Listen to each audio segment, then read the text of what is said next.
there's a great chance that this will go to shit.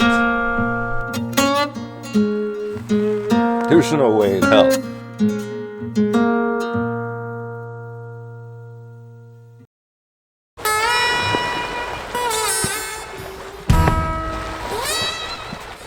As you can probably tell, my ambitions for this first shot on large format is rather high. But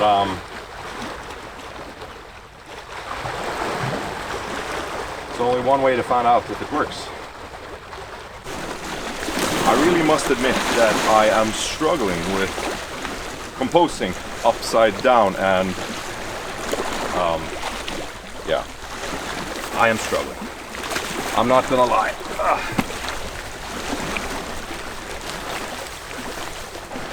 And the good light has disappeared also. So, great time.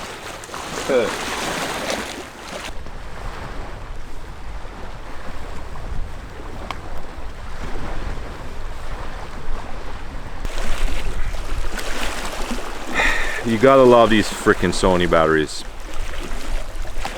Of course it cut out at the best part when I took the photo.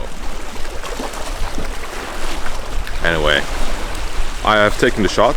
It was f/32 Kodak Portra 400 at 21 seconds.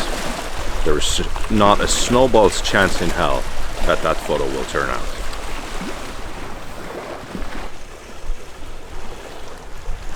The conditions really aren't great today.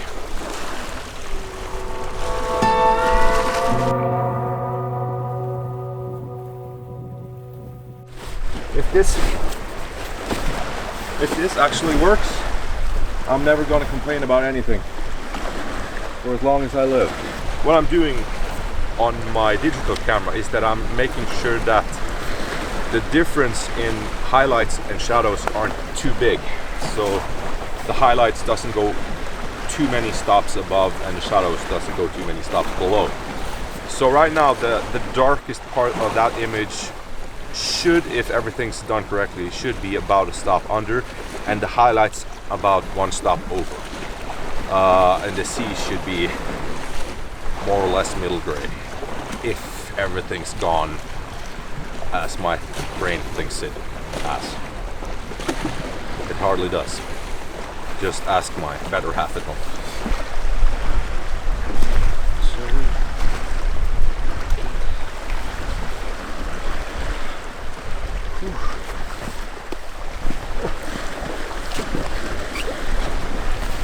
Okay.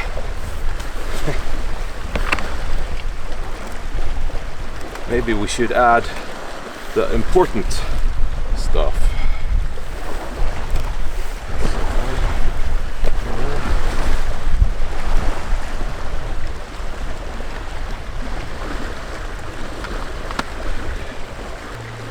Okay, here we go. Here we don't go. Now we go. f/32, still ISO 400, Portra 400, 16 seconds.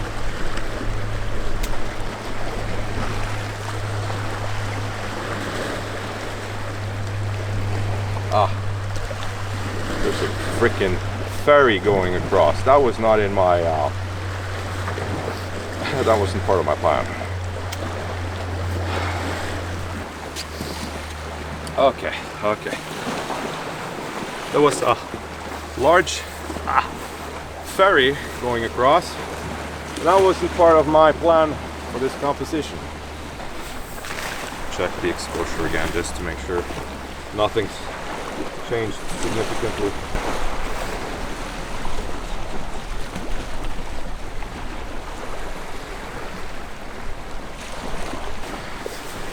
I made a mistake there with that shutter speed. Okay.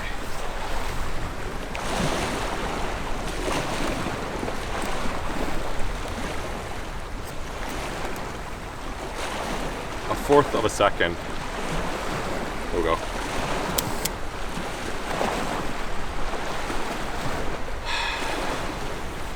Need to load film, for fuck's sake.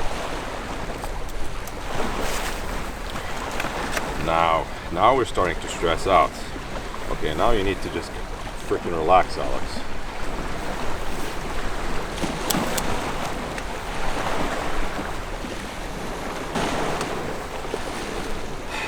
Okay.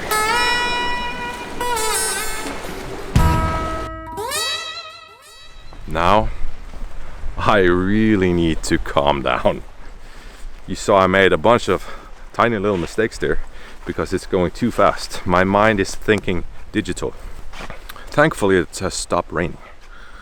And now I'm just hoping that, I don't know if you can see it, but there's a little bit of shine on that side of my face. Hopefully that sticks around so that I have some interesting light, hopefully shining onto whatever subject I may come across. There's a great chance that this will go to shit. And then you can all laugh at me. You dumbass. The location where I'm at right now, right behind you there up the hill, that is where I've taken one of the most beautiful photos that I have ever taken. It is a fallen pine tree where the branches is kind of hugging another pine tree. And the thing that really made the photo work was that there was warm light from the east and there was a clear blue sky to the west. And the light were hitting the subjects from opposite sides, giving a very, very beautiful complementary color to the whole scene. But I can see right now that somebody has chopped down the tree, which is sad. But it kind of falls into the category of transient scenes in a way, even though I think it's very sad. Right now I am in a type of forest which is known as trollskog, troll forest. Old stories from the past where they told about all the trolls that we had here in Norway. This is where they supposedly, some of them, used to live.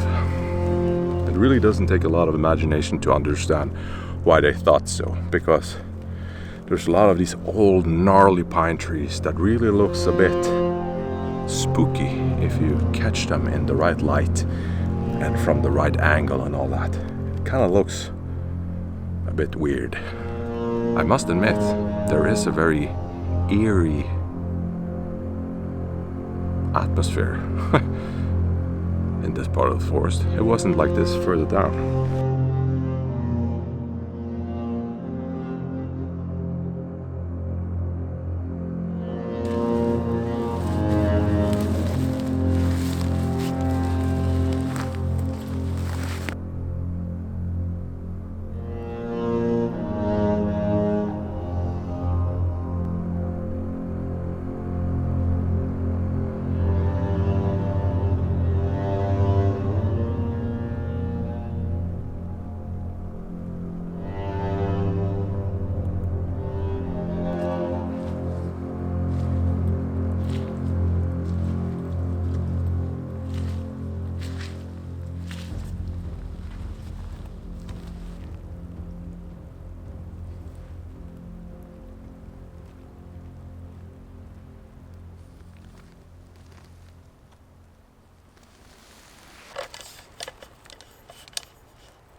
It doesn't look like the light is going to be on my side today, so I'm just gonna take the photo, even though it is really meh. The light is very meh. It is what it is. So I've taken the aperture back down to 22 because I was getting really long exposure times because it's so dim in here. So anyway, I'm gonna take the photo and shut up. So cock the shutter and we're ready to fire. Okie doke. I want one of those stopwatches, the one that Ben Horn has, instead of fiddling with this cell phone garbage. Okay, here we go. 38 seconds from now. And I want a longer release cable because I think maybe I am introducing some shake to the camera because it's so short. 20 seconds. 22.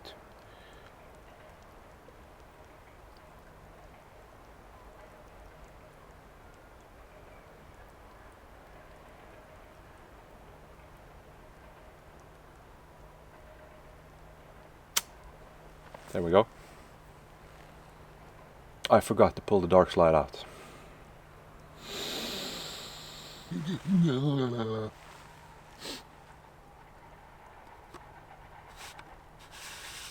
Okay.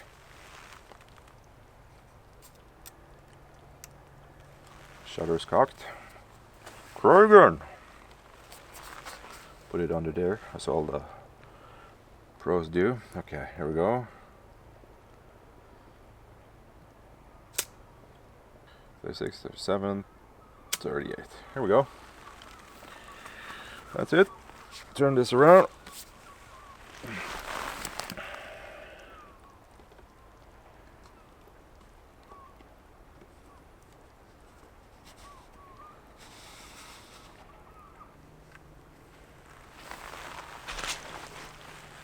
There's no way in hell.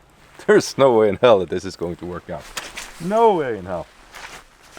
I refuse to believe it. I refuse. Absolutely. No chance.